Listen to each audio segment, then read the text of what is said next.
Bismillahirrahmanirrahim. Assalamualaikum warahmatullahi wabarakatuh. Sebelumnya perkenalkan kami dari kelompok 6, yang dimana kami mengambil tema 3 di sini dengan tema tentang etika sosial, etika profesi, dan komunikasi dalam organisasi. Dengan saya sendiri, Nauf Sulaiman Al-Hunaiti dengan NIM akhir 433 dan rekan kelompok saya. Saya Ari Afif Ramadhani, NIM 2023, NIM akhir 411. Dan saya Bintang Mar Satria Tuhu dengan NIM 2023 1037 0311 410. Baik, selanjutnya kami akan menjelaskan tentang hasil diskusi kami terkait dengan pengambilan tema ini.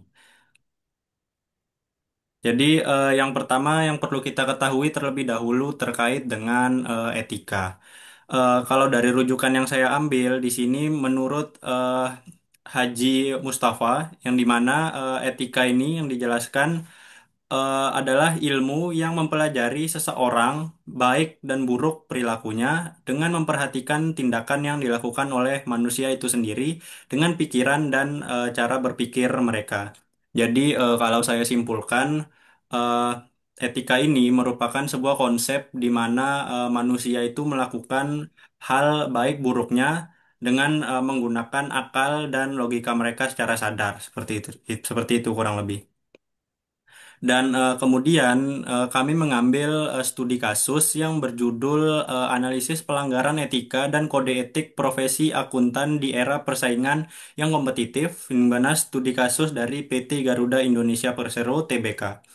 Jadi pada studi kasus ini hal yang kami simpulkan yaitu auditor dan manajemen dinilai melanggar beberapa prinsip kode etik, yaitu yang pertama terkait integritas, yang dimana pada karyawan dari PT tersebut itu tidak jujur dalam penyajian laporan, yang dimana ini merupakan salah satu pelanggaran kode etik terkait kejujuran. Kemudian objektivitas, yaitu ada bias untuk menampilkan kondisi perusahaan lebih baik. Jadi maksudnya adalah tentunya semua perusahaan ingin mempunyai semua objektif, yang dimana perusahaan tersebut ingin perusahaannya lebih baik dari sebelumnya, yang dimana karyawan-karyawan harusnya mematuhi aturan yang telah ditetapkan untuk mencapai objektif tersebut. Kemudian kompetensi, yang dimana auditor tidak menjalankan standar akuntansi dengan cermat. Jadi kalau dari dalam kasus tersebut yang saya baca, akuntan-akuntan ini tidak transparan dalam pelaporan keuangannya, yang dimana bisa saja dari hal tersebut eh, terjadi korupsi di dalam pelaporannya karena sifatnya itu tidak transparan dan jelas melanggar berbagai kode etik yang ada di perusahaan tersebut. Kemudian perilaku profesional yang dimana tidak patuh standar teknis dan peraturan pasar modal. Jadi seharusnya dengan kita belajar mata kuliah etika profesi ini, tentunya tujuan akhirnya salah satunya itu kita bisa melakukan perilaku yang profesional terhadap bidang pekerjaan kita nantinya, sehingga tidak terjadi hal-hal yang tidak diinginkan seperti ini. Baik, selanjutnya yaitu terkait dengan etika sosial. Yang pertama yang saya jelaskan lebih dahulu adalah dengan dari pengertiannya, yang dimana etika sosial adalah sejenis etika yang segala tindakannya itu bersifat kolektif dan memperhatikan struktur sosial dalam masyarakat. Yang dimana objek kajian etika sosial itu melibatkan filsafat politik dan filsafat moral. Moral. Kemudian objeknya, yaitu kajian etika yang berkaitan dengan tanggung jawab antar manusia yang meliputi filsafat moral dan filsafat politik. Jadi kedua keilmuan ini itu berkaitan dengan dampak etika yang praktis dalam tindakan sosial. Kemudian hakikatnya, tindakan pada etika sosial itu tidak menjadikan kebenaran premis dan koherensi etika sebagai pertimbangan utamanya, yaitu keabsahan etika sosial mengutamakan persetujuan anggota dalam masyarakat dan struktur sosial. Kemudian penggunaan istilahnya, yaitu penggunaan dari etika sosial ini merupakan bagian dari etika dalam landasan filsafat. Yang dimaksud adalah pembahasan etika sosial merupakan suatu tinjauan normatif pada filsafat sosial, dengan hubungan filsafat sosial merupakan filsafat yang membahas tentang masyarakat. Selanjutnya dapat dijelaskan oleh rekan kelompok saya, silahkan. Next, mungkin saya akan menjelaskan yaitu apa itu etika profesi. Oke, yang pertama-tama pasti kita bertanya-tanya apa itu etika profesi. Kalau menurut dari artikel dan jurnal yang saya baca yaitu dari Sari, ini jurnal terbaru tahun 2023, sekitar 2 tahun yang lalu, yaitu apa itu etika profesi. Menurut beliau, etika profesi adalah seperangkat prinsip dan norma moral yang mengatur perilaku pekerja agar bekerja dengan integritas jujur, objektif, bertanggung jawab, dan menjaga kepercayaan. Kemudian, kalau berdasarkan yang saya pahami, pertama gini aja, etika itu apa sih? Etika itu berarti itu moral, moral yang mengatur bagaimana kita bersikap dan berperilaku. Nah, sementara profesi itu adalah pekerjaan kita atau eh, apa yang kita, posisi apa yang kita dapat saat ini. Nah, kalau digabung etika profesi itu yaitu memahami sebagai seorang bagaimana kita harus bersikap secara profesional dalam apa menjalankan pekerjaan kita lah seperti itu. Nah, etika profesi sendiri itu ada beberapa prinsip utama. Mungkin bisa next, Mas. Saya akan menjelaskan prinsip utamanya. Nah, ini adalah prinsip utama dalam etika berprofesi. Nah, ada beberapa, sebenarnya banyak, cuma yang di sini saya cantumkan 4 saja, karena yang 4 ini berdasarkan yang paling penting. Nah, yang pertama yaitu adalah tanggung jawab. Kenapa harus tanggung jawab? Nah, karena seorang profesional itu harus bisa bertanggung jawab atas pekerjaan dan keputusan yang diambil. Nah, kemudian yang kedua itu ada kompetensi dan kejujuran. Nah, ini juga penting. Kenapa harus mempunyai kompetensi dan kejujuran? Karena kita kalau bekerja itu harus sesuai kemampuan dan tidak boleh menipu pihak yang lain, misalkan bos dan lain-lain. Kita harus bekerja dengan jujur dan kita harus paham sesuai kompetensi kita. Jadi kita tidak melebih-lebihkan, tidak mengurang-urangkan dari kompetensi kita. Kita cukup sesuai dengan apa yang sesuai kapasitas kita dan tidak menipu pihak yang lain. Terus yang keempat itu yaitu keadilan dan integritas. Yang ketiga ya, maaf, sorry.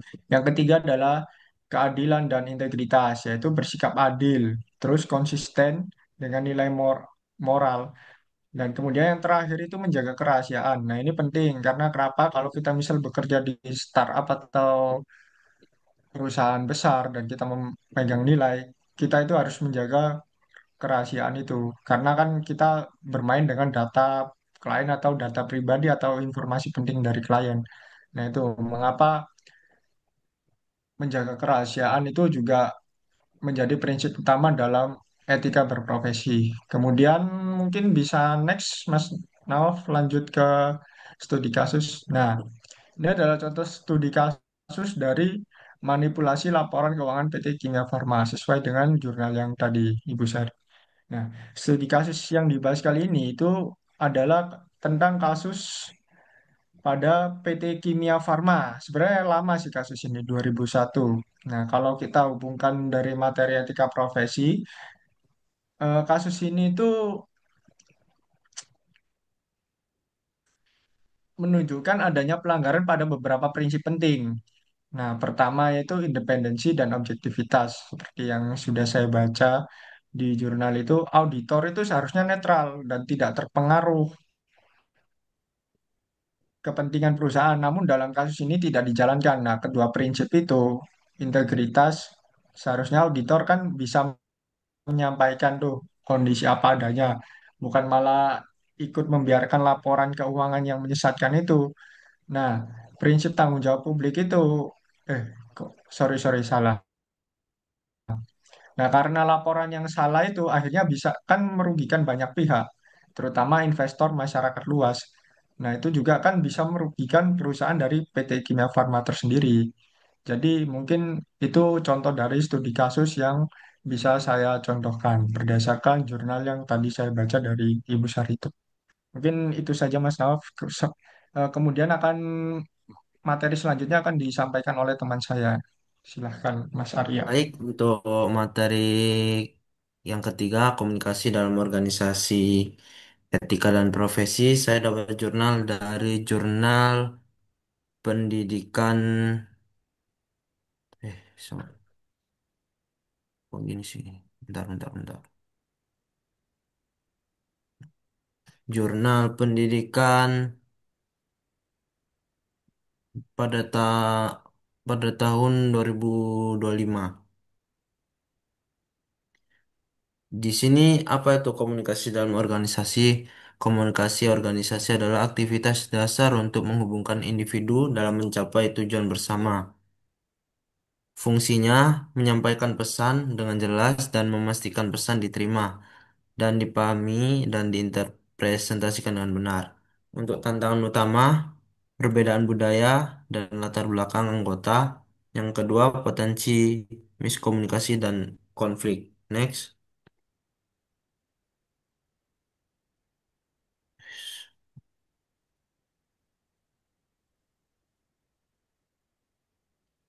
Pengertian etika dalam komunikasi organisasi.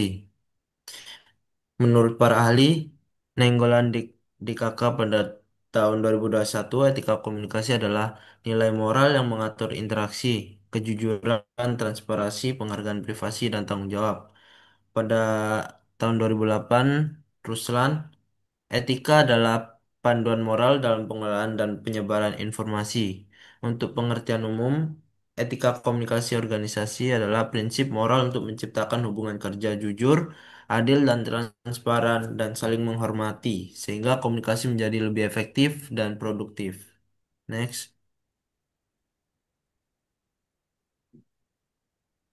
Untuk contoh studi kasus. Pada contoh studi kasus ini, seorang manajer menyajikan laporan keuangan manipulatif untuk menutupi kerugian perusahaan. Dampaknya, hilangnya kepercayaan anggota tim. Kedua, terjadi konflik internal dan miskomunikasi. Ketiga, reputasi organisasi menurun di mata publik. Dan untuk solusi dengan etika komunikasi, yaitu pertama menyampaikan informasi segera jujur dan transparan, menghargai hak anggota atas informasi benar, dan membangun budaya komunikasi inklusif dan adil. Sekian dari Baik, sekian kiranya yang dapat kelompok kami sampaikan. Lebih kurangnya kelompok kami mohon maaf. Saya tutup. Wabillahi taufik wal hidayah. Wassalamualaikum warahmatullahi wabarakatuh.